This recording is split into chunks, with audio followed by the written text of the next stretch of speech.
So when I say the words middle class, what comes to mind? Is it the suburbs, a house with a minivan, having a nice 401k or a nice pension? Well, for decades, the middle class more or less has been considered the American dream. It's viewed as a class where people are homeowners, have stable jobs, and if they're lucky, they're able to put their money away and maybe take a vacation every year or two. And honestly, that doesn't sound so bad. That sounds like a pretty good life. But unfortunately, that's not actually the reality of the middle class today. Well, maybe it looks like that on the outside, but when we actually look at the data and we actually dive into the financial picture of most Americans, it's actually a lot worse than it appears. So for this video, I'm going to be going over averages and let you know why you should exceed to be higher than average when it comes to most aspects of personal finance, and I'll offer some guidance on how to do it. So let's dive right into it. But before we do that, if you like these videos, make sure you hit that subscribe button. And while you're at it, hit that like button on the video as well. All right, the first thing we're gonna talk about is student loans. Student loans are one of the biggest forms of debt that Americans have today. And as younger generations continue to rely on college to educate themselves and to train them in a specific career, the amount of outstanding loans continues to increase each and every day. It's very common for 18-year-olds to get sold on the idea of going to an expensive college, taking out a loan to pay for it,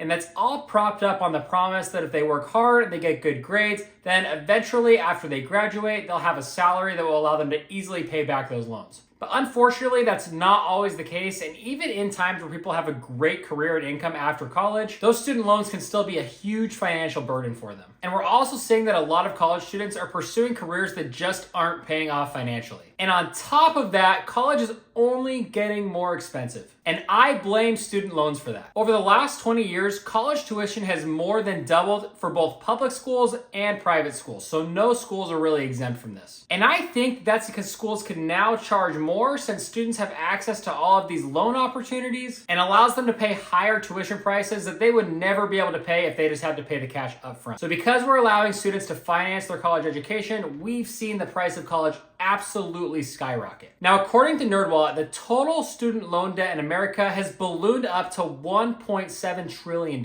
which I can't even begin to wrap my head around that. It's crazy. And as balances grow and new students continue to fall into these student loan traps, that's just growing. We're gonna see that number continue to get bigger and bigger. And we're seeing that a lot of people with student loans are just struggling to stay afloat financially. NerdWallet also did a study that the average household debt for households that had student loan debt was a whopping $55,374. And the average federal loan student debt alone is $37,000.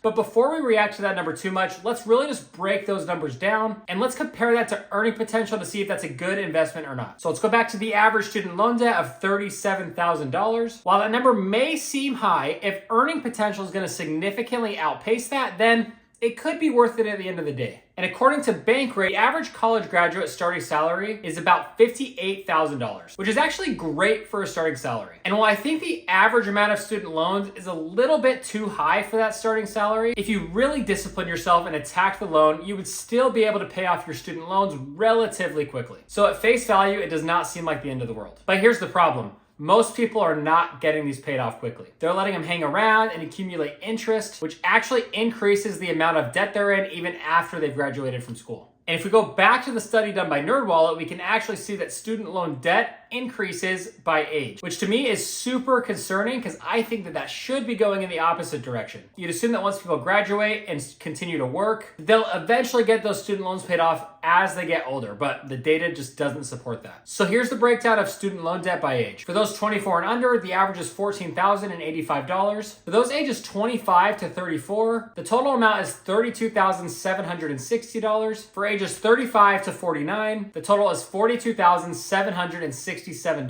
And for ages 50 to 61, the total is $44,206.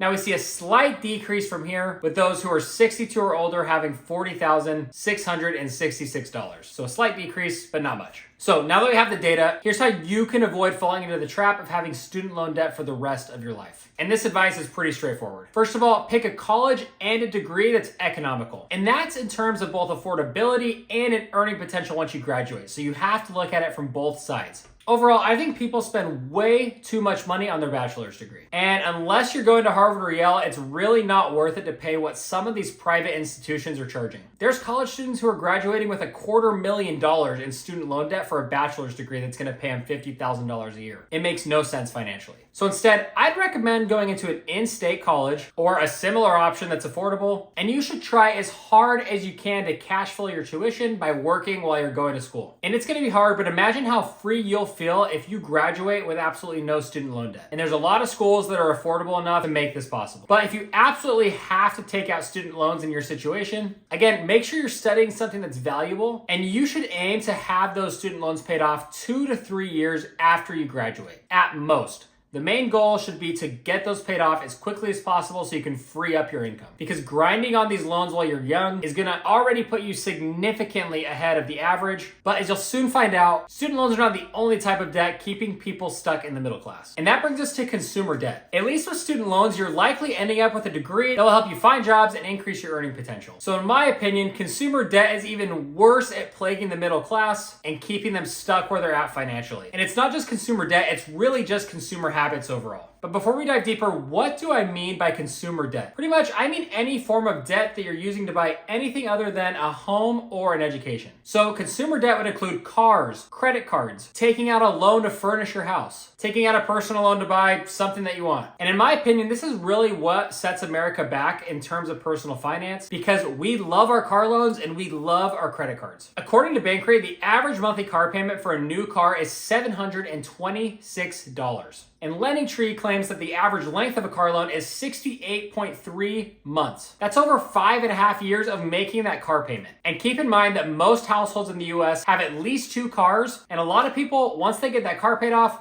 they're trading it in and they're taking out another car loan. So they're not even getting the benefit of driving a paid off car. So now that we've painted the picture on cars, let's talk about credit cards next. According to Yahoo, the average American with credit card debt owes about $8,000 on those cards. And that may not seem like much, but keep in mind that the interest rates on these cards are some of the most predatory in the banking industry. Credit card rates are usually around 20% or they can be higher. And let's put into perspective how dangerous that actually is. If you had a loan with 20% interest and never paid any of it off, the balance on that loan would double almost every 4 years. And a lot of people will just keep a credit card balance hanging around pretty much forever. Sure, they might make minimum payments or they might pay part of it off every now and then, but for the most part, they just let it hang around. You are never going to be able to invest your money in a way that will allow you to out-earn 20% interest. It's just not possible for the most part. So how can you avoid these traps? Well, let's start with cars. I'm personally a huge fan of buying cars with cash. If you can just pay for the whole thing and not strap yourself down with a bunch of debt, it'll free up your income for other things. But on top of that, I also just think that paying cash forces people to not overspend, because people will often use debt as a method to buy things they cannot afford. Someone will take out a car loan on a $50,000 car with no problem, but if you ask them to pay that $50,000 up front, they get super nervous, they get pale on the face, and there's no way they're gonna do that. But in reality, it's the same purchase. But at the same time, I also get that cars are a really expensive item that we have to function in society today. So if you do take out a car loan, I would recommend a rule I learned from the Money Guy show called the 23-8 rule, which means that you should put down at least 20% on your car. The loan should not be longer than 3 years, and the monthly payment should not be higher than 8% of your monthly income. That way you'll have the car paid off quick. It's only a small percentage of your income, so you're not strapping yourself down financially. So to me, that seems like a pretty good principle. Now, moving on to credit cards and other types of consumer debt, it's really simple. If you have to use debt to buy something, don't do it. You cannot afford it. Save your money so you can just buy it outright. And I'm not telling you to never use credit cards. I think they can be a great tool to build credit. And if you're into the whole travel points thing, then that's fine. But just make sure you're being responsible and you're not letting these incentives influence or increase your spending habits in a bad way. And similarly with cars, when you pay for something with your own money and you don't use debt, you'll make better financial decisions just because it kind of hurts to give away your own money. You don't want to do it. And credit cards and debt kind of ease that pain, which is not good. All right, and number 3 is hitting that subscribe button. Okay, fine.